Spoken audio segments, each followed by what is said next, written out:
Vamos lá então, de primeira, já vou avisando já. Hoje nós temos uma entrevista com o secretário de Turismo da cidade de Peruíbe, no litoral de São Paulo. Mas a primeira atração do BSTV, calma que não é essa ainda não. A primeira atração do BSTV Notícia é exatamente da série de reportagens Almanaque do Mundo. E o que nós vamos ver no Almanaque do Mundo hoje? Nós vamos ver simplesmente a descoberta do Polo Sul e também a história, toda a história original do Titanic. Não tem nada a ver com o filme que você assistiu, que foi realmente emocionante. Mas antes de chamar isso aí, eu vou lembrar o seguinte, eu também estou concorrendo a uma agenda do programa da Tati, o programa Chá da Tati, estou concorrendo. Se eu ganhar, é marmelada? Pode ser, mas eu vou concorrer, tá bom? Vamos então à série de reportagens, a primeira série de reportagens do programa de hoje, que é Almanaque do Mundo. Roda! 1911. Descobrindo o Polo Sul. Versão brasileira Lex. O britânico Robert Falcon Scott trabalhou anos preparando sua expedição ao Polo Sul. A Marinha Real o ajudou. Como oficial naval, era uma ótima oportunidade para ele. Ele era muito jovem quando pediram a ele para liderar a expedição. Foi um verdadeiro desafio para ele. Ao mesmo tempo, um norueguês preparava sua viagem para o outro lado do mundo. Sua tarefa oficial era a pesquisa científica na Antártida. Mas ele queria ser o primeiro homem a atingir o Polo Norte. Um americano chega lá antes dele. Ele está derrotado. Ele escreveu em seu diário: "Eu posso resgatar o meu nome como explorador com uma vitória sensacional." A meta era o Polo Sul.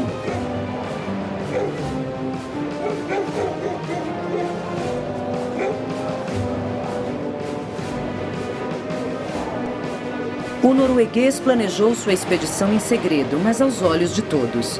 Ele fez seus apoiadores acreditarem que sua meta era o Polo Norte. A tripulação não suspeitava de nada até que Amundsen comandou uma mudança de atividade para o sul.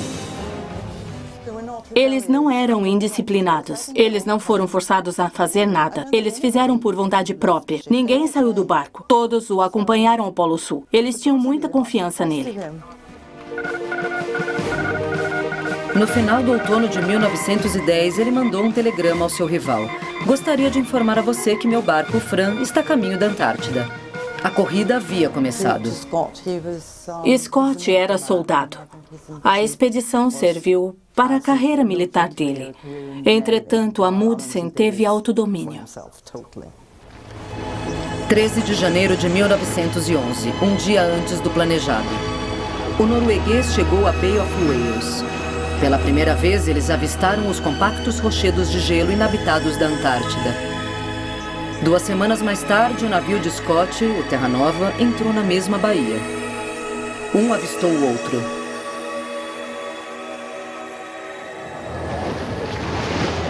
Scott, o oficial a serviço de Sua Majestade, e Amundsen, o aventureiro excêntrico. As tripulações dos rivais se visitaram, curiosos sobre os planos e equipamentos uns dos outros. Scott e Amundsen evitaram um encontro.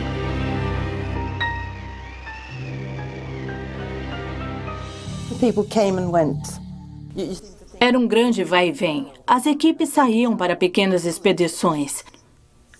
Eles estavam ocupados todo o tempo. Eu acho que os dois não sentiram como um encontro. As duas equipes esperavam por uma melhora no tempo. A atmosfera é tensa. O inglês parece reagir com cabeça fria no que diz respeito à inesperada chegada de companhia. Para Scott, essa corrida não desejada causou preocupação. Ele escreveu em seu diário: "Meus pensamentos estão repletos de pressentimentos porque os noruegueses estão na Baía." Scott nunca quis olhar a expedição como uma corrida.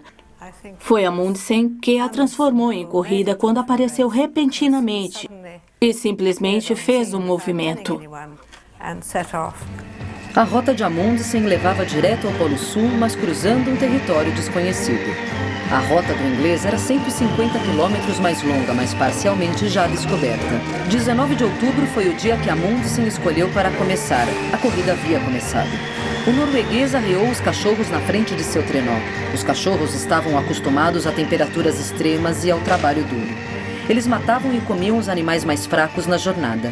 Carne fresca para todos. Amundsen era uma pessoa dogmática, completamente seguro. Um pouco descuidado e cruel na maioria das vezes. Scott escolhe os snowmobiles. Eles são modernos, mas incertos. Eles quebram a uma temperatura de 50 graus abaixo de zero. Os pôneis também não ajudam. Em breve, eles terão de ser mortos. Era um golpe difícil para Scott, mas sua tripulação ainda o apoiava. Todos tinham uma certa afeição por aquele homem. E admiração também. Eu acho que ele era um homem muito emotivo. Ele lamentou muito quando os pôneis e os cachorros tiveram de ser mortos, porque não poderiam ficar mais com eles. O pessoal de Scott havia puxado os trenós, eles mesmos. 100 quilos cada sobre gelo e tempestade. Um peso desumano. Como ingleses, eles não eram acostumados a esquiar. Raramente nevava muito na Inglaterra. Amundsen, que viera da Noruega, contou com isso.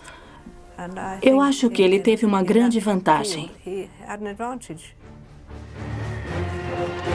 Os noruegueses tinham pressa.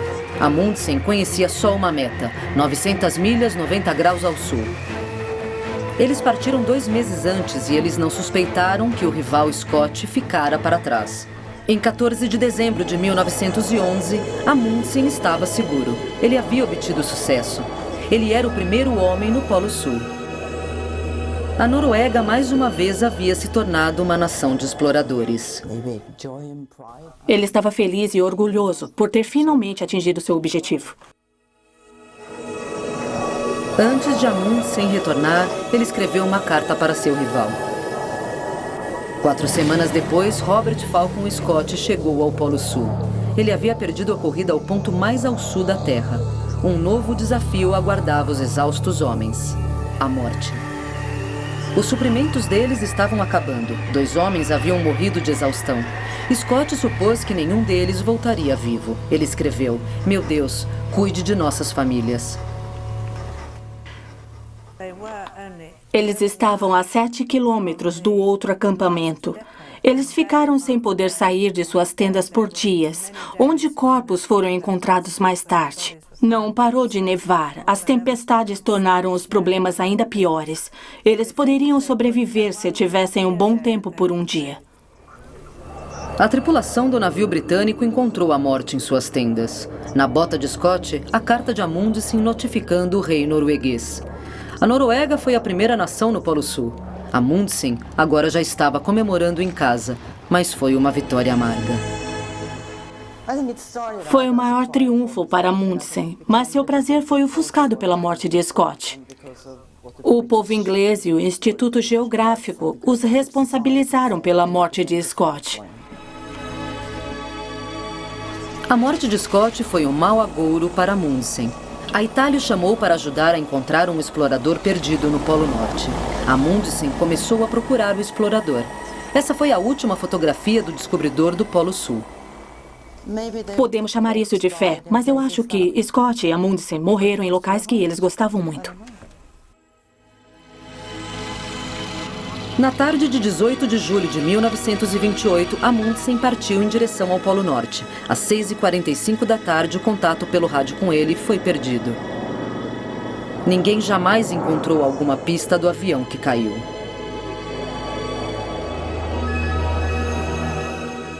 1912. Titanic afunda. Versão brasileira Lex.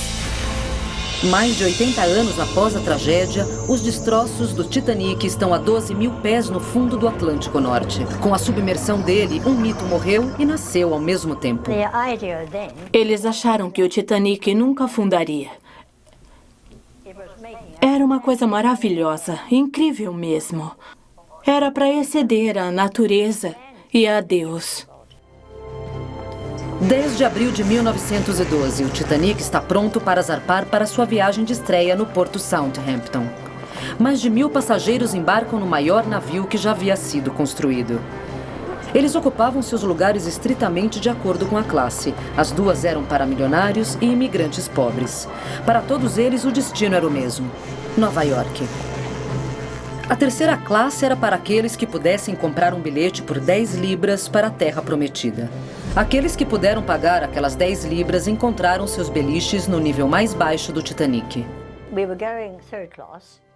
Nós viajamos de terceira classe, porque meu pai economizou todo o dinheiro dele para a loja de tabaco que queria abrir no Kansas. O comandante do Titanic, o capitão Smith, era um marinheiro experiente com uma reputação sólida. Exatamente ao meio-dia, o Titanic, o colosso que acreditavam que nunca afundaria, deixou o porto. Para Smith, aquele era o momento da coroação de uma longa carreira. Ele queria que aquela fosse a viagem na qual ele viajaria para sua bem merecida viagem. Mesmo na terceira classe, viver no convés era um prazer luxuoso que eles não conheciam. O mundo dos passageiros da primeira classe. Era o que qualquer passageiro de primeira classe esperava. E eles estavam lá. Eles gritavam ao ver que tudo aquilo era fantástico. Oh, minha nossa, é tudo uma maravilha. Era tudo o que eles esperavam, porque essas pessoas frequentavam high hits em Londres, por exemplo. E era isso que eles esperavam. Foi por isso que eles foram na primeira classe. Saudações para aqueles que ficaram em casa do navio mais luxuoso do mundo. A necessidade de comunicação dos passageiros atarefou completamente os homens do rádio. Foi uma perda de tempo fatal. Mais e mais sinais de frequências do perigo do gelo eram ignorados pelos operadores do código Morse.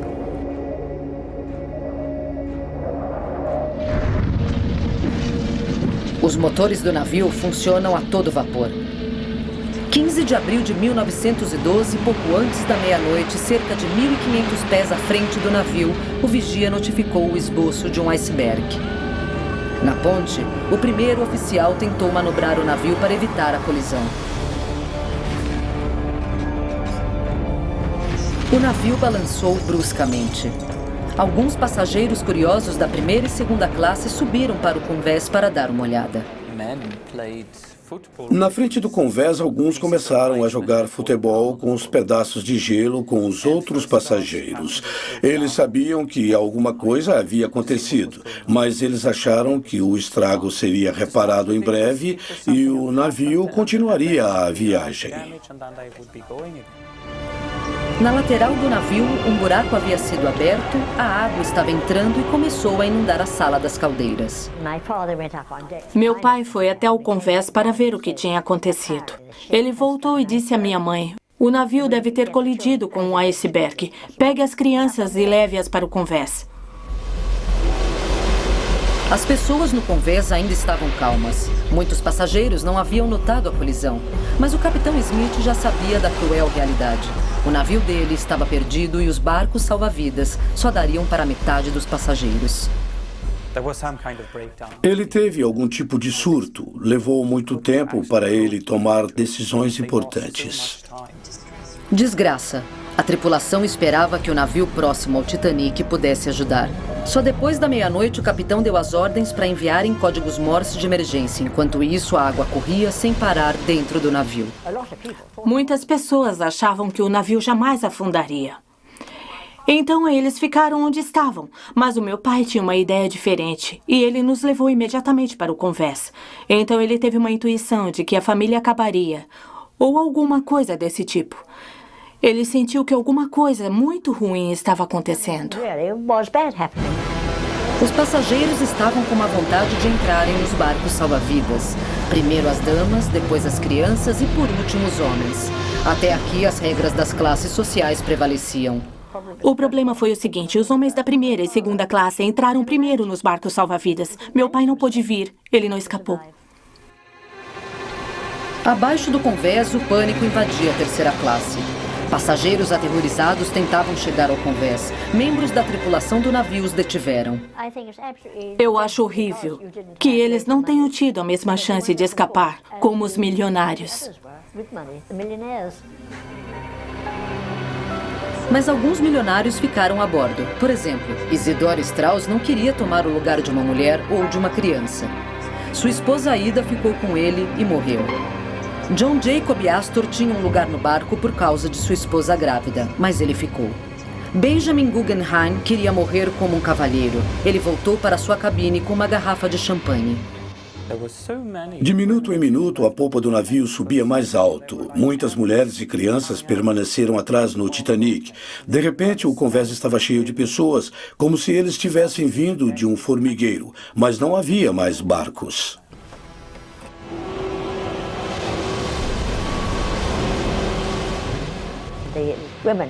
Eu acho que, no fim, eles sabiam que não havia maneira de escapar e entraram em pânico.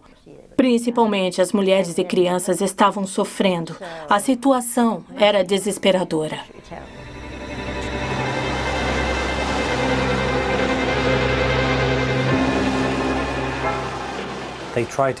Haviam muitas mulheres com filhos no Titanic, porque de repente elas pareciam formigas subindo e encheram o convés do Titanic. E elas não conseguiam entender por que não poderiam estar ali. De repente, o convés ficou lotado de pessoas, mas não havia mais barcos.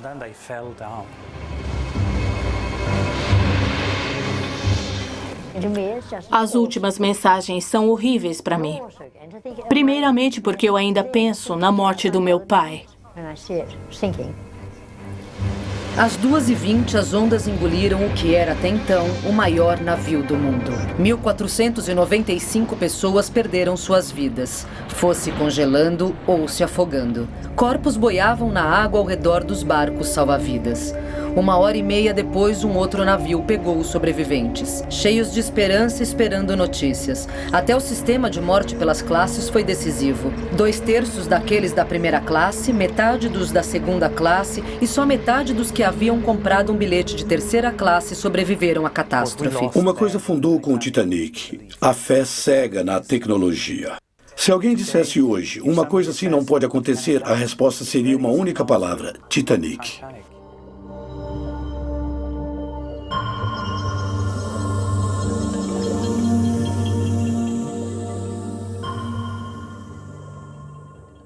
Vocês viram que o Almanac do Mundo é uma série de reportagens exclusivas da BSTV e é uma série de reportagens maravilhosa. Já tem mais uma série de reportagens que a gente vai colocar aqui no ar para você, que é o Brasil visto do chão. Mas antes, vamos a um pequeno intervalo e daqui a pouquinho nós estamos de volta. Até já.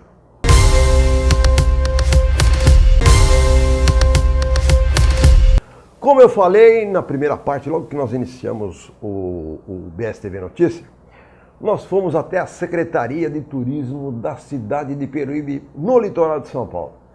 Fomos lá conversar com o secretário de Turismo, saber das novidades, qual é o balanço que ele fez, né, com relação ao carnaval, ao movimento da cidade.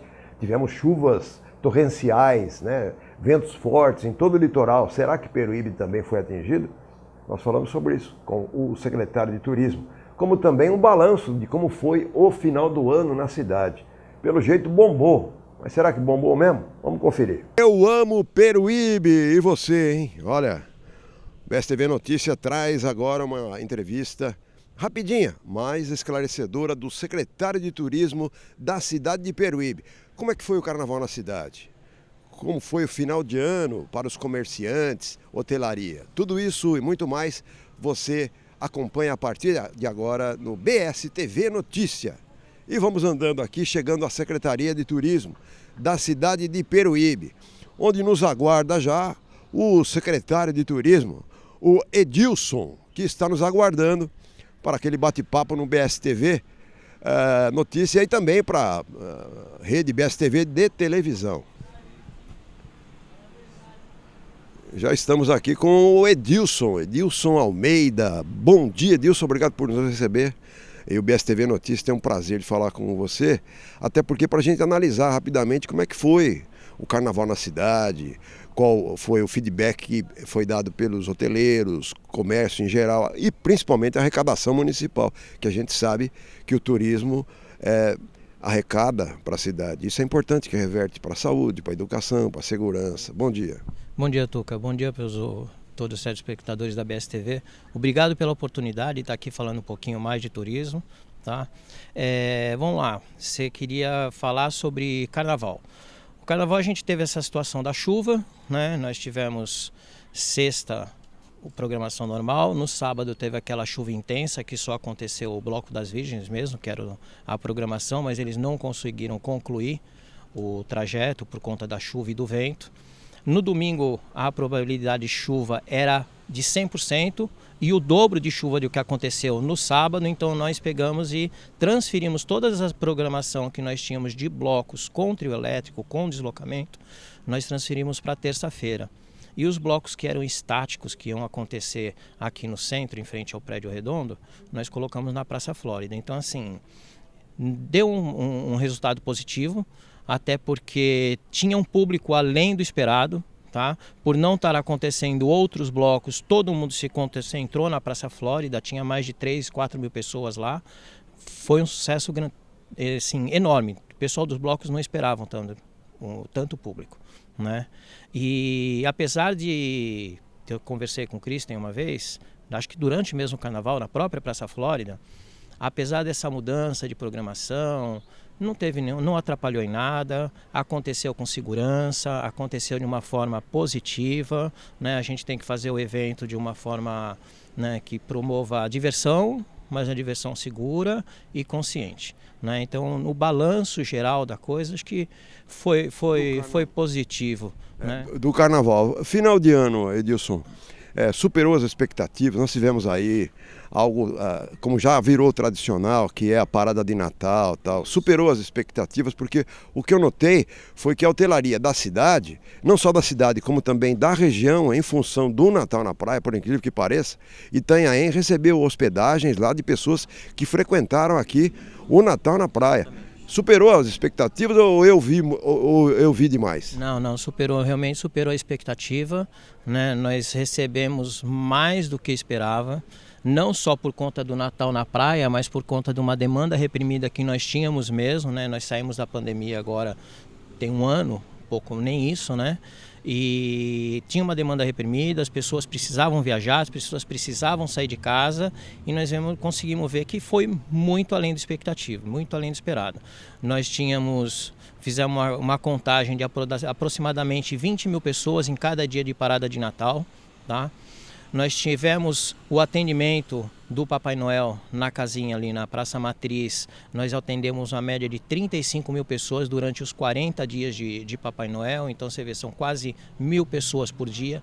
É muita gente, é muita gente. E a gente entende que as pessoas que vieram para Peruíbe e de repente não encontraram hospedagem, ficaram hospedados nas cidades vizinhas, ou mesmo quem estava na cidade vizinha, como você falou, de repente ele estava já em Itanhaém, ele tinha uma programação para Itanhaém. Ficou sabendo e veio para cá. Ficou sabendo, em Peruíbe tem um evento bacana, vão para lá, isso vem para cá, e aí de repente o ano que vem ele vem para cá, mas de qualquer forma atraiu a turista, atraiu o visitante, divulgou o nome da cidade, porque muitas vezes a gente tem que entender o seguinte, algumas ações elas podem não dar um movimento turístico de imediato, né?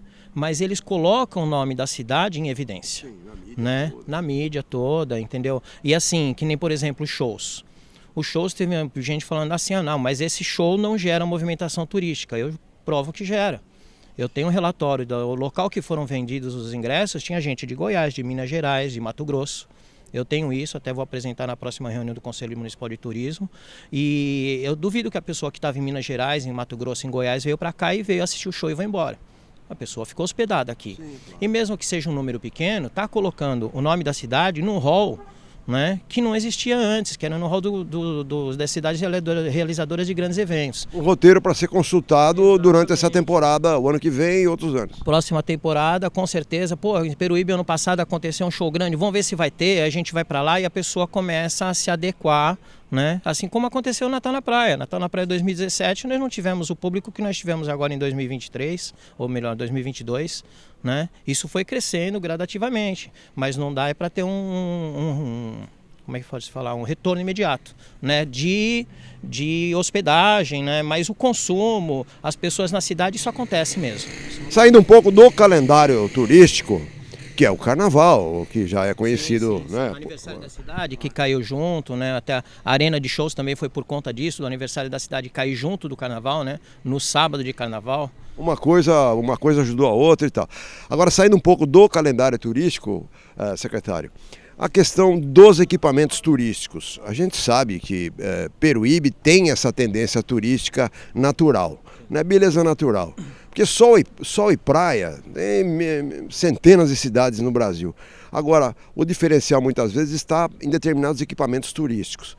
A Prefeitura Municipal, o prefeito Luiz Maurício, inaugurou recentemente o espaço lá que é o Parque Benedito Marcondes Sodré.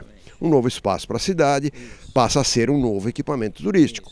E agora também o prefeito divulgou nas redes a passarela que ligaria a Praia do Centro ao Costão. Aí surgiu, né, uma polêmica. Mas a passarela provavelmente impeça que veleiros, né, atraquem numa futura marina, que não é tão futura assim, a gente sabe disso e é um assunto para um outro programa, nós vamos conversar com o Edil sobre isso. Como falar para esse pessoal aí e esclarecer essa dúvida? A passarela não pode porque vai prejudicar a marina ou qualquer coisa parecida, Edilson?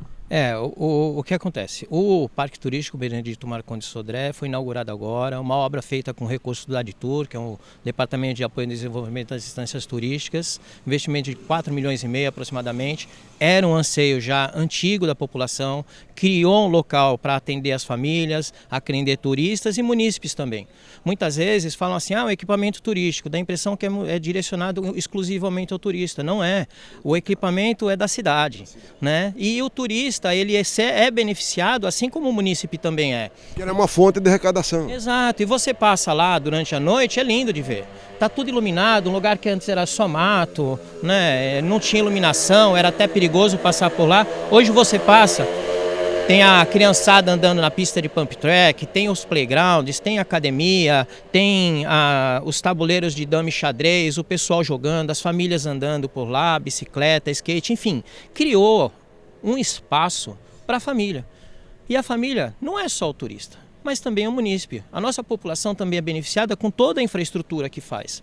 Por exemplo, a passarela é uma próxima etapa do projeto. O projeto é um projeto grande, né? Essa etapa é a primeira etapa, o lamário é a segunda etapa, a local de eventos, se não me engano, é a terceira, e a passarela seria uma outra etapa, tá? Que está em estudo ainda. O que acontece é que foi feita a publicação há um tempo atrás lá, né, nas redes sociais do prefeito Luiz Maurício, de um projeto, um conceito, né, arquitetônico de uma passarela. Não significa que vai ser exatamente aquilo, né? Tem que ser feitos estudos ainda por conta da altura, porque a tal da lâmina d'água, né? Exatamente, a passarela, de acordo com a variação de maré, ela não pode ser um gargalo para atividade náutica. Ela tem que ter uma altura de que atenda a entrada e saída de embarcação. Mas as embarcações que nós temos hoje são baixas. Sim, a embarcação que nós temos hoje são baixas. Mas, por exemplo, você pega um pessoal de catamarã, por exemplo, eles já não conseguiriam entrar se fosse alguma coisa semelhante à ponte do Rio Preto, ali onde tem o portinho ali, que vai para o Costão. Né? Então tem que ser alguma coisa de que não se torne um gargalo, como a Ponte Pênsil, por exemplo. A Ponte Pênsil é um gargalo para atividade náutica, porque as grandes lanchas, elas, quando tiver a maré alta, ela não passa por baixo, e quando a maré está baixa, que ela passa por baixo, ela não tem calado para passar atrás da Ilha Pochá.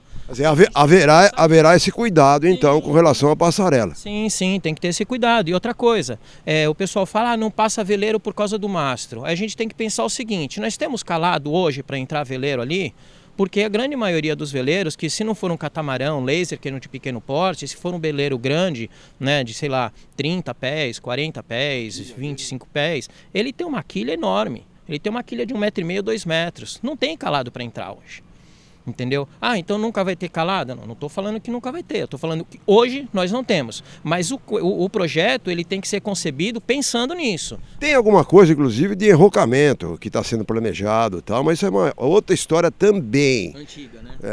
Antiga, mas me parece que já está sendo colocada aí mais próximo da realidade. A gente não vai falar sobre isso, mas num próximo programa nós voltaremos ao assunto. Mas, Edilson, tudo isso que você está falando realmente esclarece, porque o pessoal achou, né, como o prefeito publicou, né, e houve repercussão, já as pessoas encararam que seria exatamente aquilo e tal. Na verdade, é um projeto que está na mesa do planejamento, mas vai receber, evidentemente, adequação e tudo para tudo o que for necessário. Sim, exatamente. Aquilo é um conceito arquitetônico, é uma proposta, não significa que vai ser feito exatamente daquela forma. Inclusive, a ponte, né, que atravessaria para o Costão, ela é ligada a uma passarela que passa por cima do Jundu e que liga ao aquário. Então você promove a interligação entre vários equipamentos turísticos. Então você promove a interligação do aquário, parque turístico, área de Jundu. Lá em cima existe a perspectiva de ser um centro de educação ambiental, onde é hoje a antiga base da defesa. Então assim, isso tudo vai ser interligado através dessa passarela e sair do outro lado no Costão. E tem a bica do Costão também, que na verdade é um equipamento turístico natural, né, que vai receber melhorias também, né? Também vai receber melhorias. Assim como o portinho de pesca também já devem ter visto nas redes sociais da prefeitura, do prefeito, um conceito lá, também um conceito arquitetônico que foi feito, uma proposta, não está fechado ainda o projeto, tá? Mas é uma proposta, e o Chico Latim, que também está aqui atrás, vai ser reformado, também já foi publicado, esse projeto está pronto, a gente vai apresentar também na próxima reunião do Conselho Municipal de Turismo o projeto do Chico Latim e em breve já deve estar iniciando as obras. Edilson, muito obrigado pela sua participação aqui no BSTV. Eu sei que você parou aí uma agenda, arrumou um espaçozinho para nos atender. Nós estamos em frente aqui à Secretaria de Turismo. Eu tirei o secretário lá da mesa dele, viu?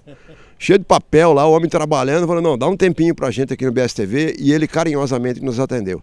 Muito obrigado, Edilson. Tuca, obrigado. Eu que agradeço a oportunidade de vir aqui, esclarecer dúvidas. Quem tiver alguma dúvida, que acha é alguma coisa polêmica, vem aqui, procura a gente, conversa com a gente, tira as dúvidas, porque muitas vezes fica, me falaram, ouvi dizer, vem buscar uma fonte segura, vem buscar a informação correta. Né? Se eu tiver informação, eu vou passar. Se eu não tiver informação, eu vou buscar quem tenha e passo a informação correta. É o que eu chamo de fonte primária, né? Quando você vai fazer uma reportagem de um atropelamento, você tem que falar ou com a vítima ou com o motorista. Não adianta você perguntar para o seu Manuel da venda, que ele vai ter a versão dele, né? Olha, veio com tudo, bateu, a pessoa estava fora, dentro da faixa.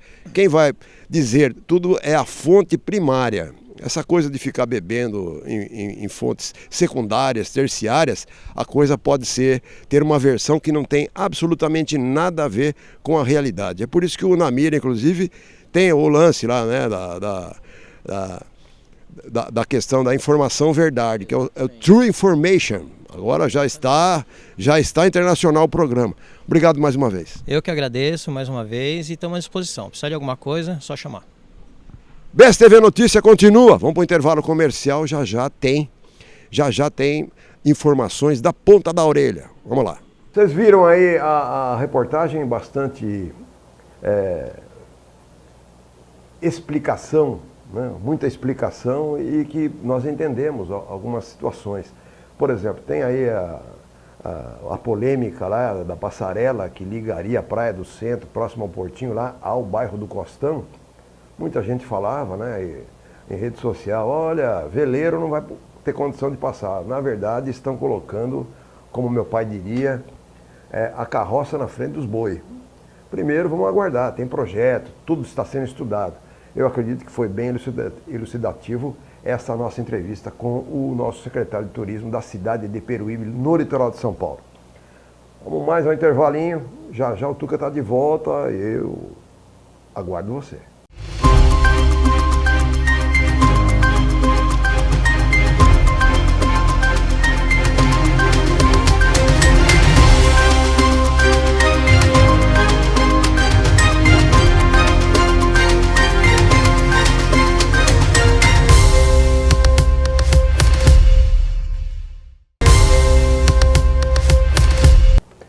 conforme prometido, olha aí, mais uma série de reportagens. Agora nós vamos ver lá o Brasil visto do chão.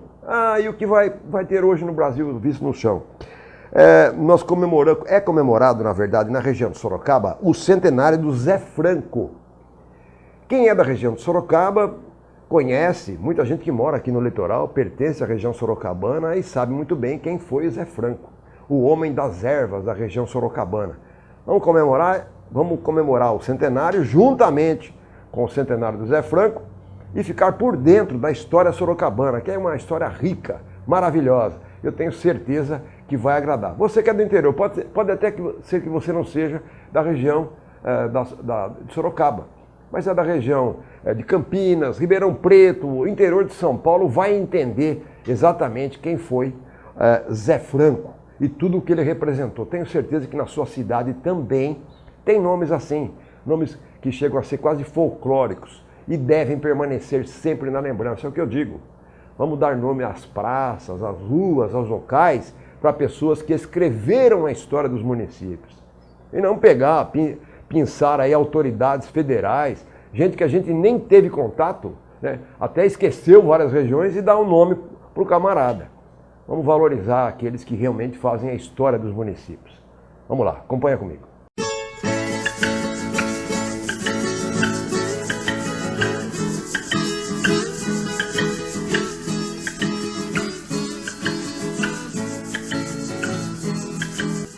É o seguinte, eu comecei muito cedo. Quando entrei no mercado, eu tinha mais ou menos 15 anos. E nos meus 15 anos eu já era um comerciante. Porque meu pai e minha mãe não eram analfabetos, não sabiam. Então, como eu tinha feito uma escola, tinha diploma, nesse tempo quem tinha um diploma já era bom. Né? Então eu já passei a tomar conta dos negócios. E nessa época, tudo era difícil. Não existia nada motorizado, tudo era sobre carro de boi, sobre carroça, sobre carrinho. Então, nessa época, tudo era difícil. E nós já éramos a comprar, meu pai levar a mercadoria no mercado, um mercadinho que era atrás da Caixa Econômica Estadual. Ali era o mercadinho. E dali que se passou para o mercado municipal, que foi construído pelo Orsino de Oliveira Rosa. Esse mercado que nós vemos até hoje, eu estou ali há 75 anos.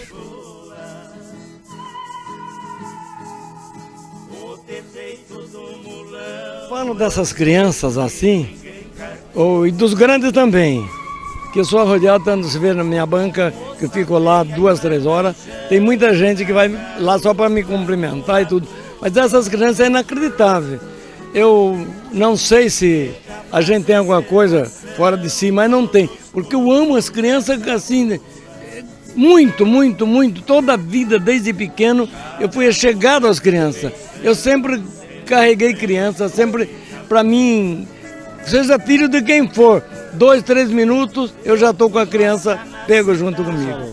Mas é o seguinte, mas eu acho que eu tenho mais de 50 netos, 100 netos e muitos filhos, porque eu considero vocês, que estão aqui comigo, meus filhos.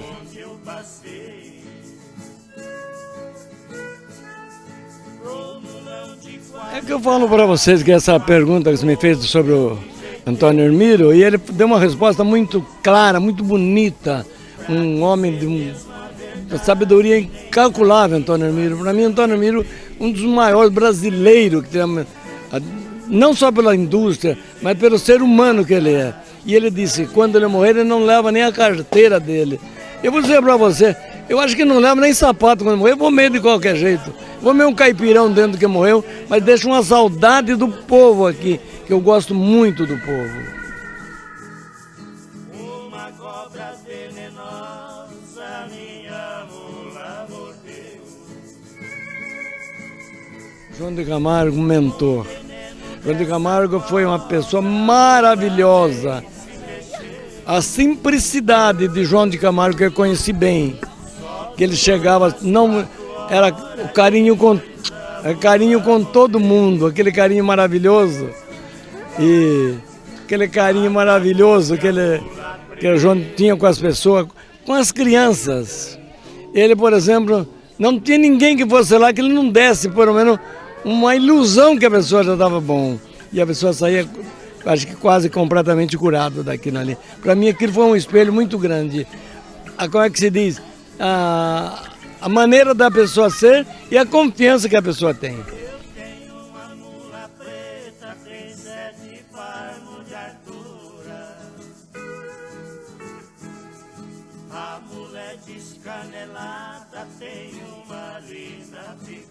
Eu acho tão bonito você falar de Votorantim, porque eu morava ali na Coca-Cola, por exemplo.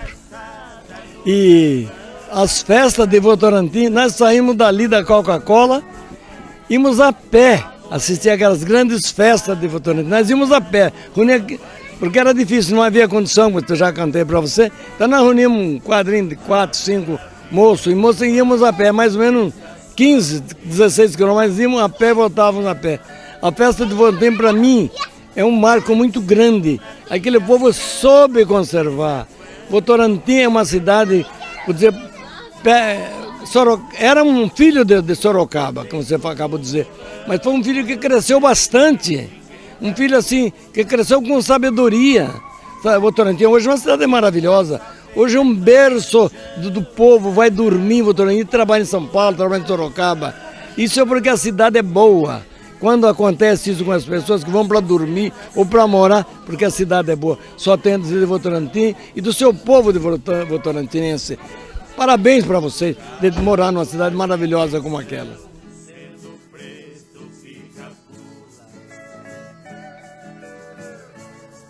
É você viver bem com a vida. Tudo que você tem, você acha que é maravilhoso. Então você estando de bem com você está de bem com a vida. Por exemplo, aceite as coisas que ela vem para você. Procure, se for ruim, procure sair dela da melhor maneira possível. Se for boa, aproveite. Faça daquele trechinho bom, horas maravilhosas que nós estamos aqui agora. Isso aqui é uma bênção de Deus. Reunir tantas pessoas maravilhosas, tantas celebridades que nem vocês aqui. E eu tenho o prazer de dar esse depoimento aqui. Quer dizer que a vida é linda, é maravilhosa. Aproveite ela. Faça da sua vida um mar de rosa, tudo que vem de ruim, vá descartando devagar, que você consegue vencer. Das pessoas quando vêm aqui me cumprimentar, o seu Zé Franco, isso aqui, eu acho maravilhoso. Para mim, é uma graça que eu estou recebendo.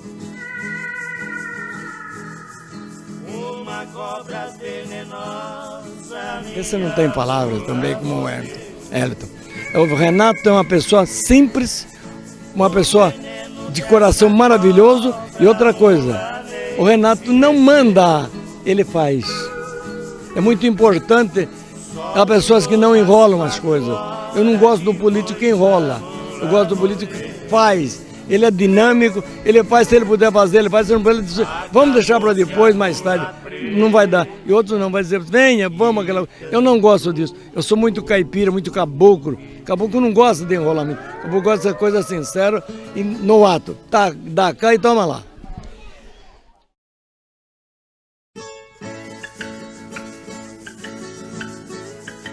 Essa é a minha vida, né?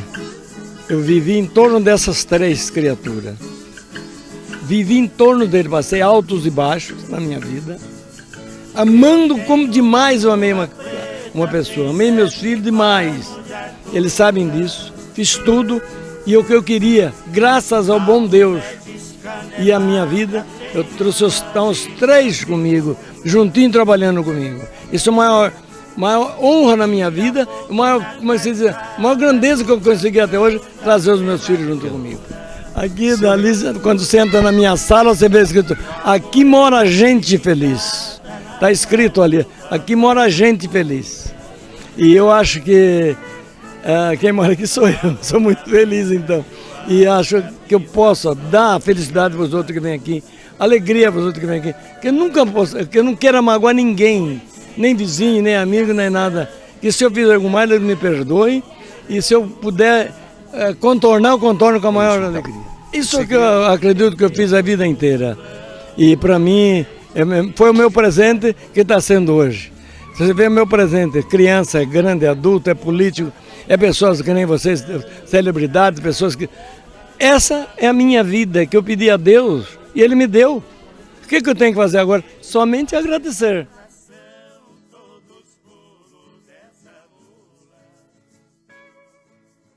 Isso não tem palavra.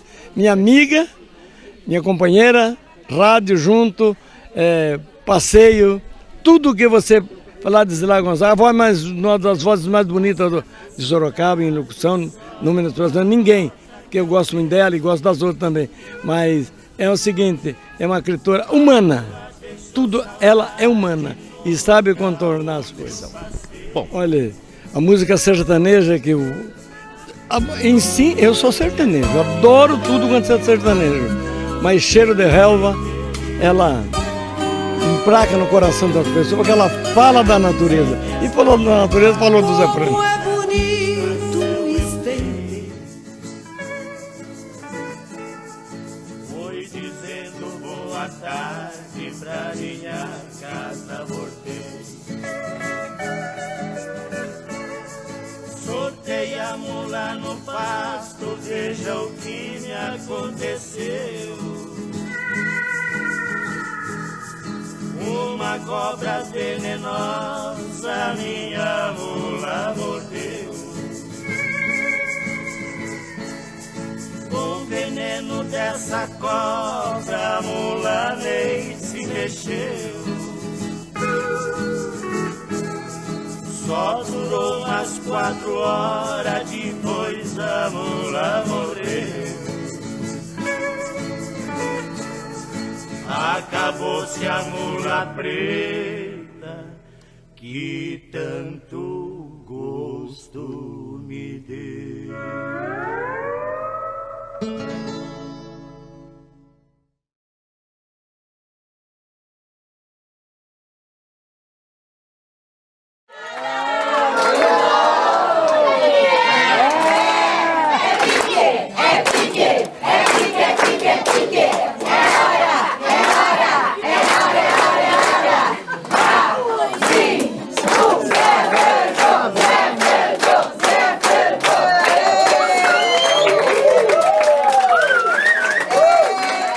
Esperamos então que o Senhor continue aí nos iluminando, né, com essas palavras sábias, com esse bom humor, assim como o nosso Mercadão, né, que ele permaneça como um ícone da nossa cultura por muito tempo. Que Deus o acompanhe vocês em toda essa trajetória, levando o nosso nome de Sorocaba, do Brasil e da nossa cultura. Muito obrigado, eu que agradeço do meu coração a você, Miriam e o Wellington, esse povo que está nos ajudando. Pois é, uma hora desagradável, né? É a hora da despedida. Tudo bem que nem tudo que é ruim dura pouco, mas o nosso BSTV Notícias chega ao final. Nós vamos agradecendo a sua audiência, agradecemos a produção do BSTV Notícias, Kristen Charles, também a Thaís, toda essa galera aí que dá uma força pra gente aqui, pra gente fazer o BSTV Notícias e principalmente para você que está do outro lado aí, porque sem vocês a gente não consegue fazer nada. Vou lembrar novamente que, olha, o programa Chá da Tati vai sortear uma agenda 2023. Oh, que agenda bonita, uma agenda bem feminina, né? Mas que o homem também usaria. Não tem esse negócio de rosa, vermelho, amarelo, não tem nada disso. Aliás, eu estou me candidatando a concorrer a essa bela agenda aí do programa Chá da Tati. Aliás, beijão, Tati, para você. O BSTV Notícia fica por aqui. Voltamos na próxima quinta-feira com mais novidades, mais entrevistas e continuando com esse programa que é um jornalismo, mas um jornalismo revista, onde nós procuramos fazer um jornalismo de uma maneira simples e que seja entendível. O que a gente vê por aí muitas vezes, o camarada nem sabe o que significa da palavra, procura no dicionário. Como eu vi agora há pouco tempo atrás, o camarada usar algumas expressões que não são cotidianas. E esse não é o jornalismo do século XXI. A comunicação tem que ser direta e objetiva, desde escrever até apresentar. Obrigado a você, um beijo no coração e até quinta-feira que vem. Tchau, tchau.